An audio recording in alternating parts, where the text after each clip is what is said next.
One of the Blunt Talk Quick Takes. This episode will be dedicated to the NFL pre-draft update. I'm your host, Anthony Wright, coming to you from the beautiful and spring-like confines of Atlantic City, New Jersey. For those that celebrated, happy Good Friday. For those that don't, I hope that you're still enjoying your Friday, wherever you may be, whether at work, out, or just enjoying the holiday. Like, share, and subscribe. It helps the channel. You can check the Blunt Talk Sports podcast and Blunt Talk Quick Takes exclusively here on Podbean. However, if you're a diehard fan of the show and you want to catch the show and other content that I may have regarding the Blunt Talk Sports podcast, you can check the show out on YouTube, Apple Podcasts, Spotify, Substack, Patreon, and as well as on Trovo. Before we get into this, though, I want to make sure I give a shout out to the number one leading ticket seller and reseller in the world, that'd be StubHub. If you're looking for tickets to live shows, events, and concerts, definitely check out StubHub.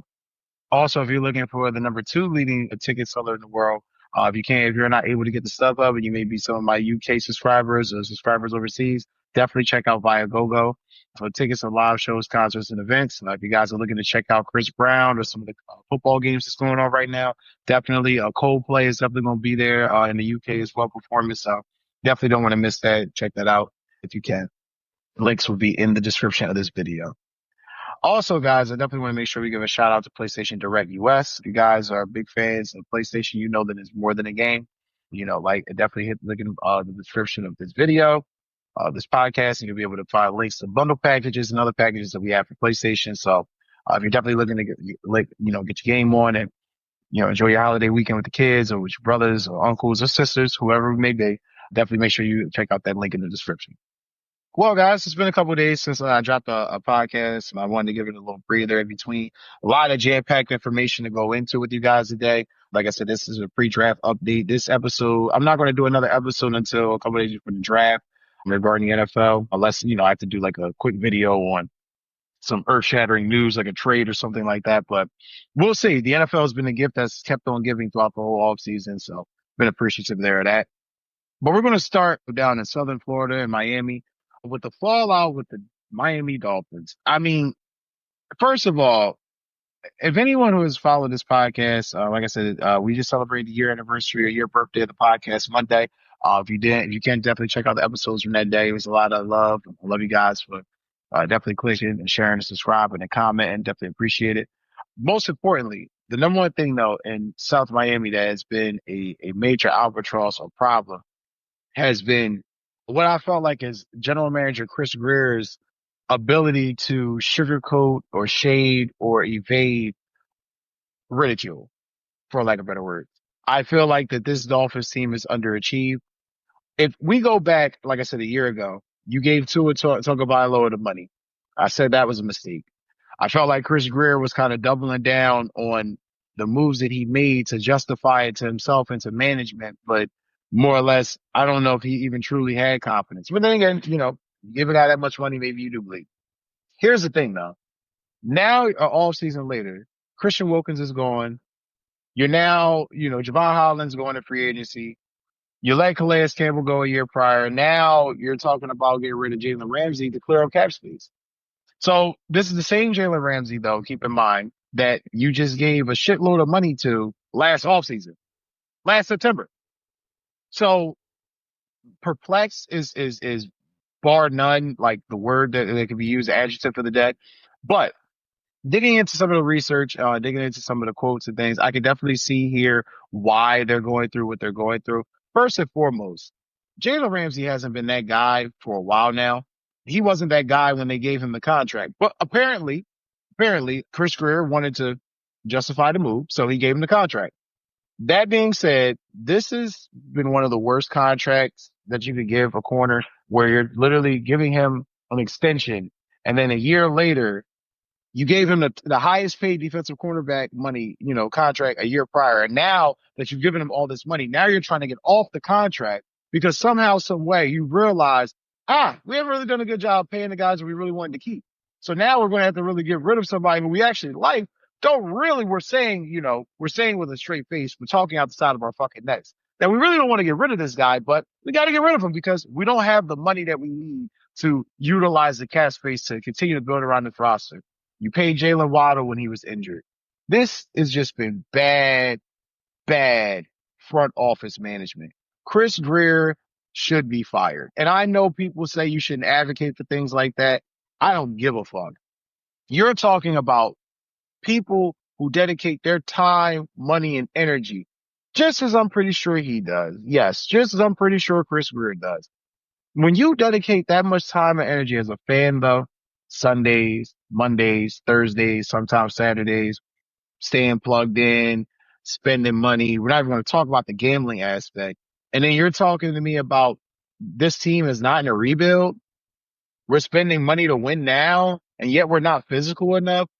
I mean, hell, how many years of Mike McDaniel going to be able to out coach and try to out philosophize the guy across from him on the field? Because in all honesty, he doesn't really have the physical or requisite talent to beat the elite teams he's going against.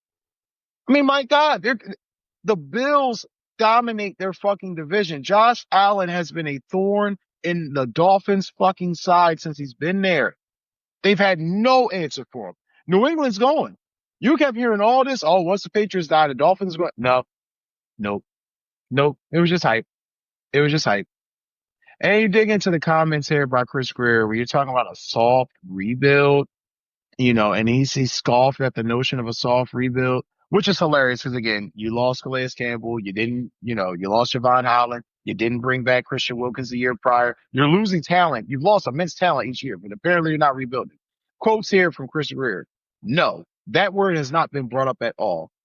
We have a lot of really good football players on this roster, still at some places that impact games. So that word has not been used at all. Our goal is to win this year, and keep winning for sustained success in the future. Chris, get the fuck out of here. What are we talking about? You're getting rid of the talent. How in the hell are you telling us this is not a soft rebuild? You're gutting the roster. You have not kept any of the homegrown talent that you drafted. On any of the free agents that you brought in, it's crazy. It's crazy. And then the comments here where, he states they're looking to move on from Jalen Ramsey, but they're not looking to move Tyreek Hill, who expressed earlier in the year that he wants to move. Now, Mike Florio for Pro Football Talk, for those of you that know, Mike Florio, his theory has stated that he believes that this might be a beef, or it might be an issue between Hill and Ramsey, and his speculation. And I do admit, and I do state this again, I want to state that's his opinion and his speculation. That's not mine. I ultimately feel like what it really is that the Dolphins realize they fucked up because they paid this money out and they didn't pay any of the guys they really wanted to retain. And they realized that the roster's thinning out and they're losing guys that they want to retain. That's what I think happened. I think maybe Tyreek Hill, his little shenanigans might be something to it, but it's very, very crazy. But then they read here the quotes regarding Jalen Ramsey and the reasons of why they're looking to trade him. Chris Grier quotes, and I want to make sure I'm giving credit to RJ Kraft, pretty athletic, when he got this quote. These decisions are not done quickly. They are not taken lightly. We spent a lot of time this offseason working through this, talking through things. At the end of the day, Jalen did not ask for a trade. We went through the process and just felt, after numerous conversations and talking last week with Jalen and his agent, it was best to move forward in the best interest of the Miami Dolphins and for Jalen Ramsey.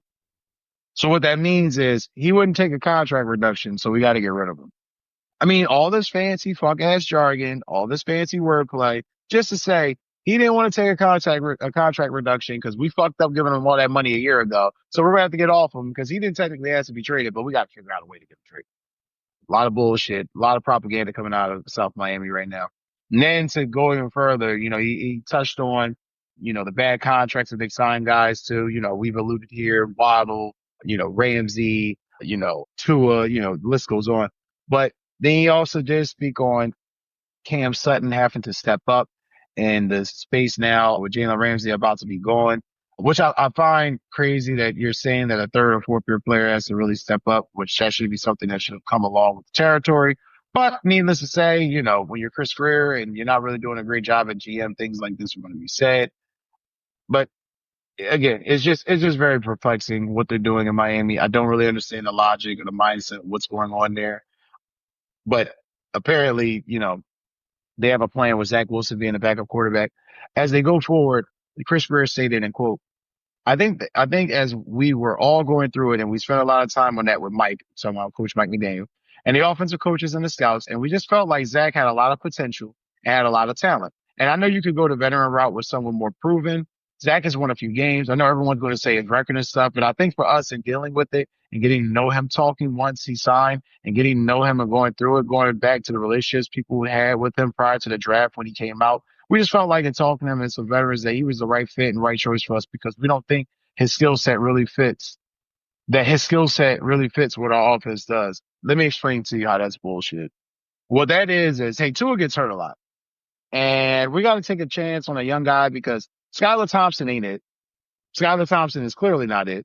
He has not proven that he is worth his damn grain of salt. So we're going to have to basically just figure it out. So we're going to have to put Zach Wilson, in there. And hopefully, if Tua does get injured and he plays well in Mike's offense, hey, we got somebody we can go with towards the future. And like I said previously, before I got distracted with the Zach Wilson quote, with Cam Smith, Greer further stated that Cam Smith needs to come through at the end of the day. He's got to stay healthy and be on the field. He has shown flashes, but this is a very big year.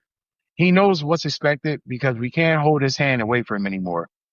I mean, your job was to make sure he was drafted and developed properly. So if you're still holding his hand at this point, that's a testament to your ineptitude as a GM.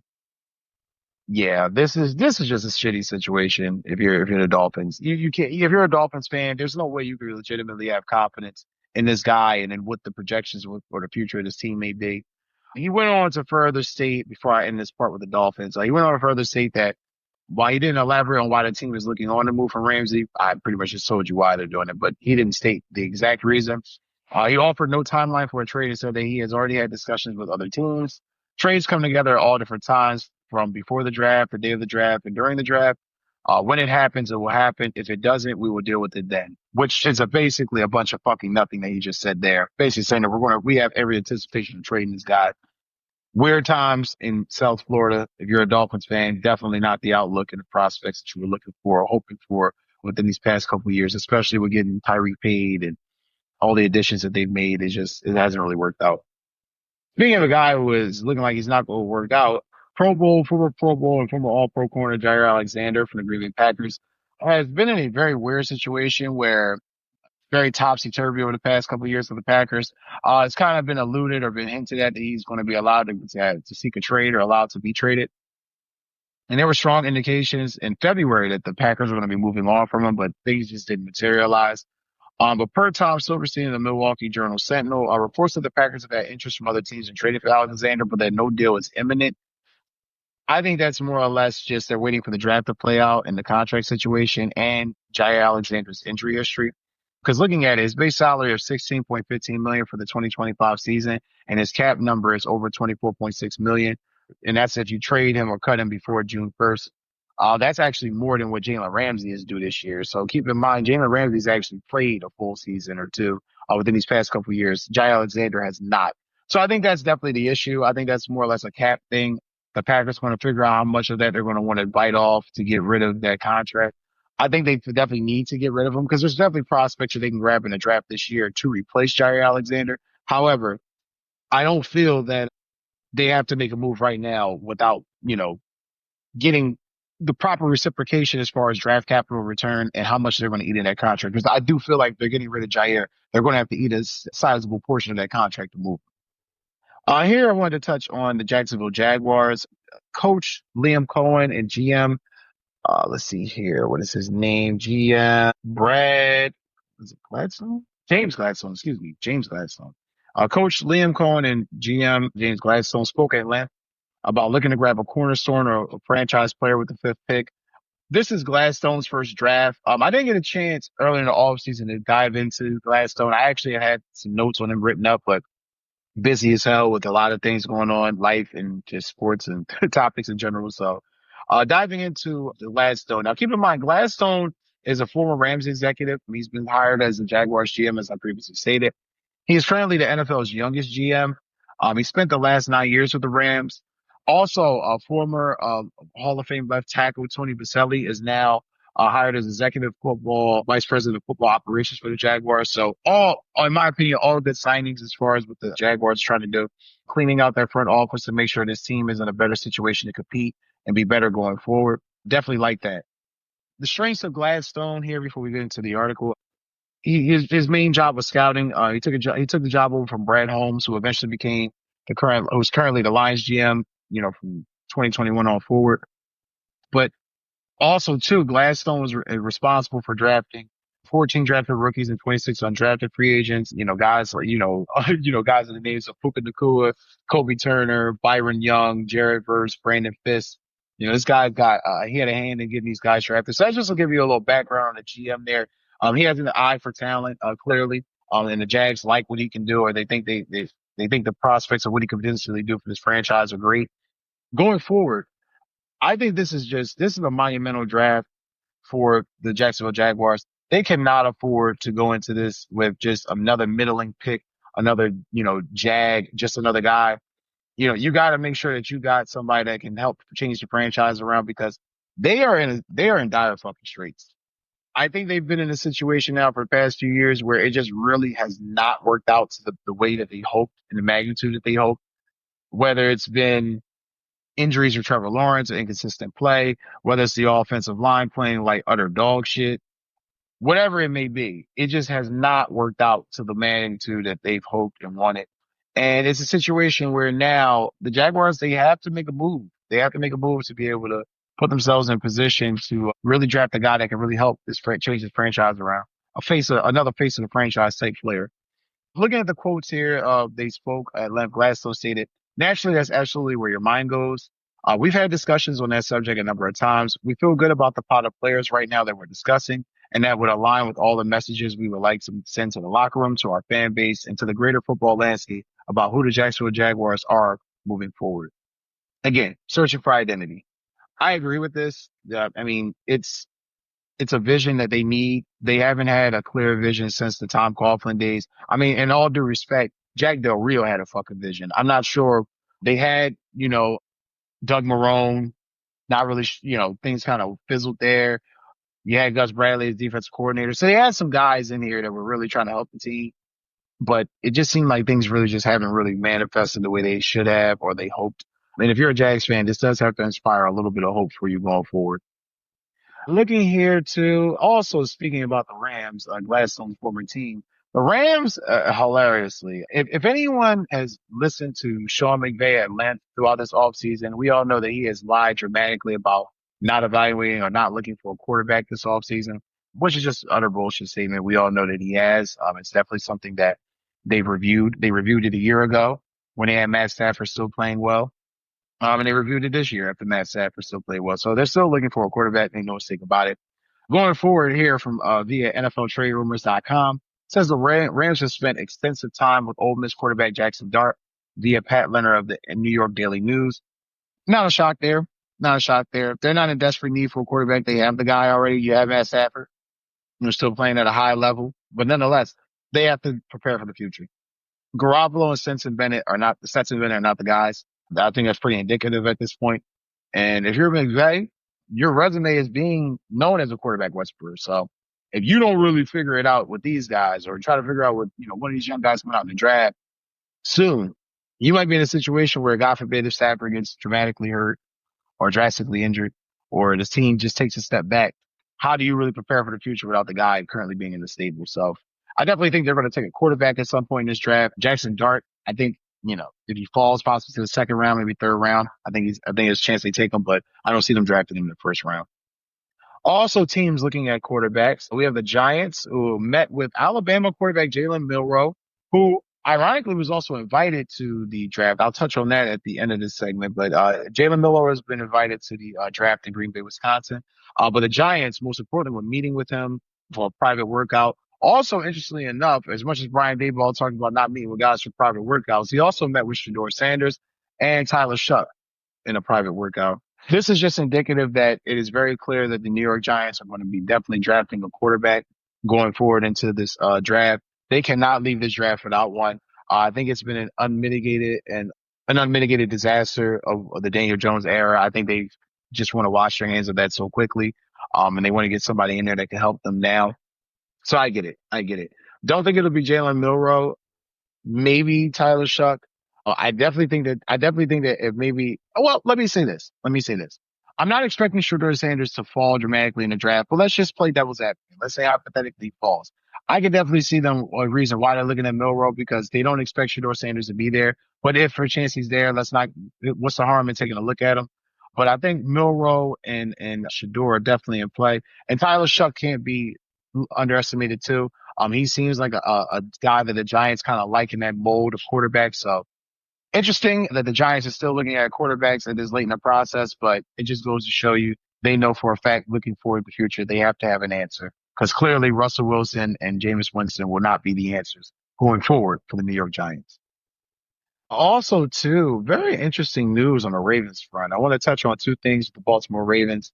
Number one, looks like Eric DeCosta kind of loosely referenced that they're kind of working on the preliminary talks or situations of getting Derrick Henry a contract extension. It says a extension is currently looming. DeCosta went on and said that we have, quote, we have a lot of different balls in the air right now. That's probably what I would say on that. I'm not going to talk about what we're doing, what we're not doing behind the scenes, business wise with these guys. I don't think it's good for me to do that. That's just smart. That's just smart GM not getting into the contract situation talk. After Saquon had the season he had and Derrick Henry had the numbers that he had, it's only common sense that these guys got extensions.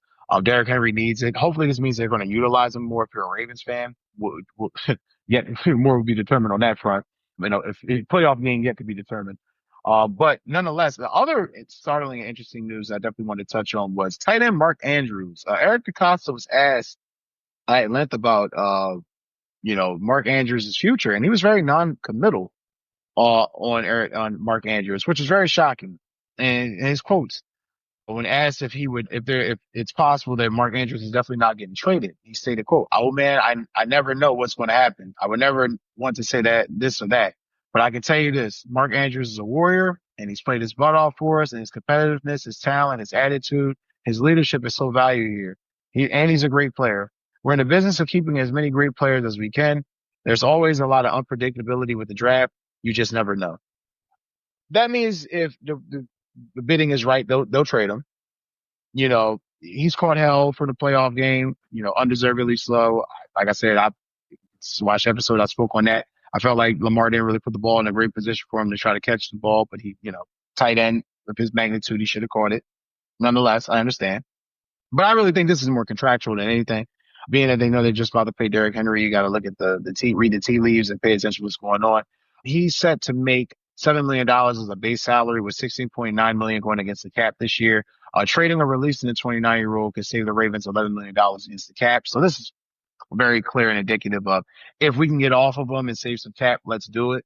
But very shocking to see. Now, diving further into this article per CBSSports.com, it shows here that Mark Andrews is will garner interest from teams like the Colts, the Bears, and the Jets. So we'll see. Very shocking news to hear, but not too shocking. I mean, it is draft season. We do know that guys are looking at the future. They're looking at the teams 3 to 4 years down the line. And Mark Andrews being at 29 years old, the injury history he's had, I can kind of think that Eric DeCosta is looking forward to saying that this guy is probably not a part of our plans. Speaking of a guy that's not a part of another team's plans, per Albert Breer in Sports Illustrated, Kirk Cousins' trade market has thinned out, which is not shocking there after the way he played last year. However, it's not because of necessarily his play as to why it's thinned out. It is apparently it's thinned out because Atlanta has not been not likely to move and has been resistant due to being resistant to eating too much of the deal, meaning Kirk Cousins' contract, or just, essentially to buy back a draft pick. What this means to me is in English, and this also is per NFLTradeRumors.com as well, this article. What this means to me in English is that Atlanta has not gotten anything back as far as trade projections of what they may like or what they may potentially want to get back. He'll be back out, baby. He's in the bathroom right now. Sorry about that. Nonetheless, hopping right into it. Kirk Cousins, resistance to get moved. I think the Falcons are just more or less looking for a draft pick here. They're not even the guy that they more or less want, or the pick or the composition they more or less want. So this is going to be a situation where I think definitely Kirk Cousins is going to get moved. It's just not really going to happen right at this moment. Currently, as things are currently set up, the trade proposal that was set up with the Browns, which was initially a deal that was outlined early in the offseason, didn't go through. So Cleveland went through with signing Joe Flacco as a backup plan. If you're Atlanta, this is going to be a precarious situation on how things play out. You don't really have, you have the guy that you want. You have a backup that you know is capable, but he clearly wants to be somewhere else. You have a contract situation where you're already paying him, and it seems like ownership is going to is eating most of this. So that way things are tenable. I don't know how much tenable things are going to be if after this draft, Kirk Cousins is there and he doesn't have a projection or an outlook or a plan of potentially going somewhere else. I do think Tennessee is going to get Cam Ward, so not sure if he's going to go there. Not really sure where Kirk Cousins lands in this scenario, but we'll see after the draft and how things shape out. We will see if Kirk Cousins is definitely on a different team or if he's still in Atlanta, and if he is, things I think will definitely get interesting.